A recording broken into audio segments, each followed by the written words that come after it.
the CEO of Netflix several years ago, I believe his very statement was that we are deciding to commit war against sleep. Modernity is making it so much more difficult for us to sleep. You could argue from a capitalistic standpoint that society does not want you sleeping. We're getting worse at sleeping. Just because we're talking about it more does not mean that people are still failing to either get the sleep that they need or that they are unable to get the sleep that they need. And those two things are different. One is that you are healthy and you can generate the sleep that you need, but you don't give yourself the opportunity, time, or life, I should say sometimes, because it's sometimes not your choice. Life does not give you the chance to get sleep. And if only you had the chance, you could sleep. That's one version. The second version is, no, I'm giving myself the right opportunity to sleep, but because I'm anxious or because of other issues, I am not able to generate sleep. I suffer from insomnia and sleep problems. So those two things I don't see having changed since, I think this public movement, this increasing movement of sleep conversation came on the table. So in that regard, I'm more pessimistic than I am optimistic. And I think it will only get worse. If you look at rates of insomnia, for example, they're only increasing, they're only escalating. Rates of anxiety disorders, the very same thing. And those two things are intimately intertwined. So I wish my mission was extinguished within the next couple of years because society started sleeping wonderfully well.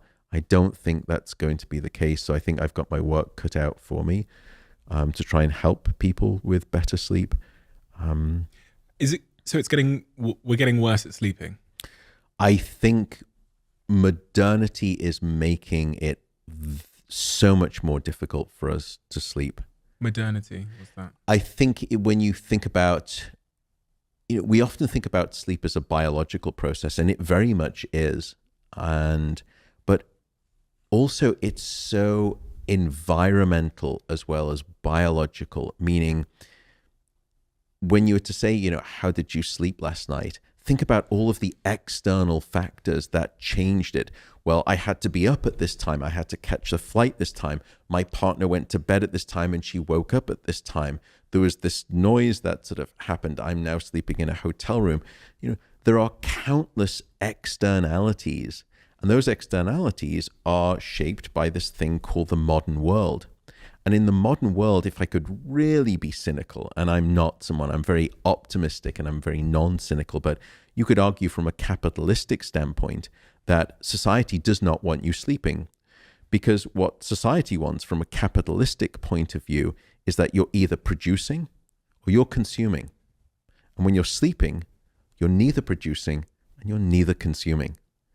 And so there are lots of ways that I think society and the modern world has conspired, willfully or not, conspiratorially or not, to decrease and try to diminish sleep. In fact, I think the CEO of Netflix several years ago, and I'm sure that YouTube comments will correct me if I'm wrong here, but I believe his very statement was that we are deciding to commit war against sleep. That was their goal. And it just stunned me that, that we're going to go to war with sleep. We're going to remove you from your sleep. So there are lots of ways in which I think society does not help us. Light is another good example. We are a dark deprived society in this modern era because we're exposed to light. We are not giving ourselves the right temperature cues. We go into an office where it's, 20 degrees, 70 degrees Celsius, whatever it is, stock stable. Then we come home and we regulate our temperature at home to be the same thing. We take on board probably too much caffeine in this day and age, although I am actually an advocate of drinking coffee and I can explain why too. But anxiety, as I said, is a huge issue. All of these things are preventing and classic roadblocks to sleep.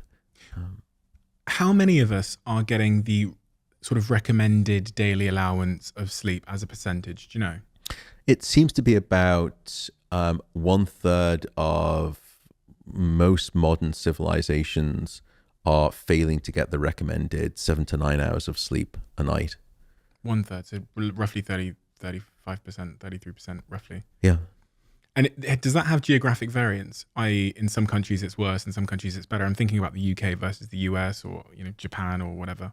Yeah, it is. And in fact, let me give numbers to the 3 countries that you described.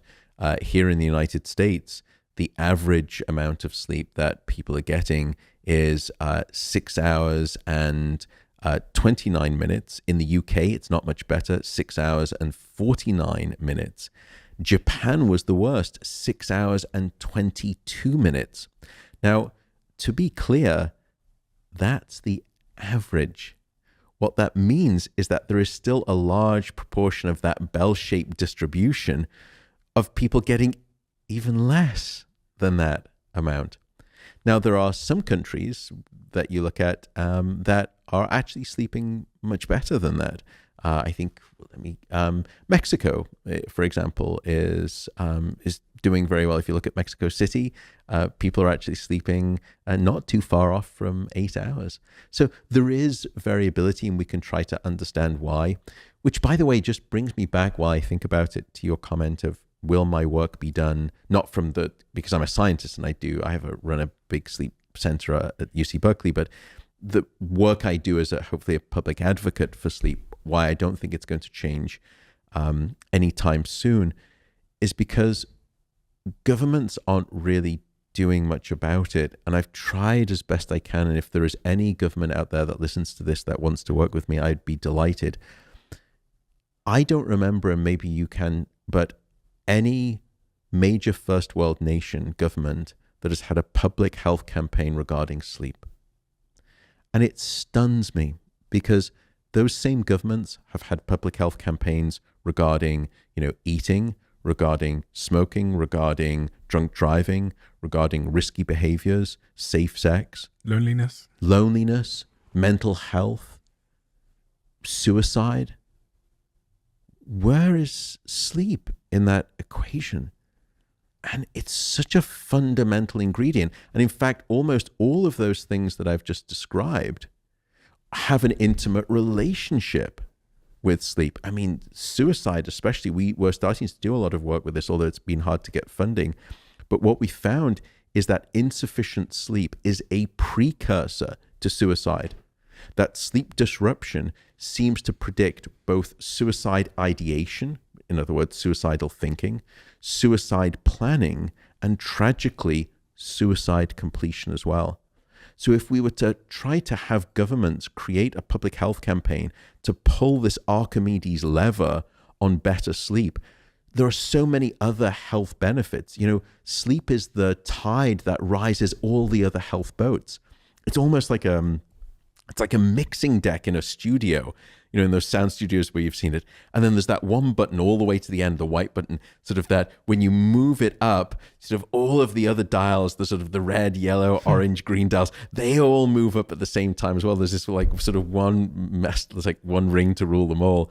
Sleep is that Archimedes lever. So if governments could only execute on that, the health benefits would be manifold in terms of their consequences.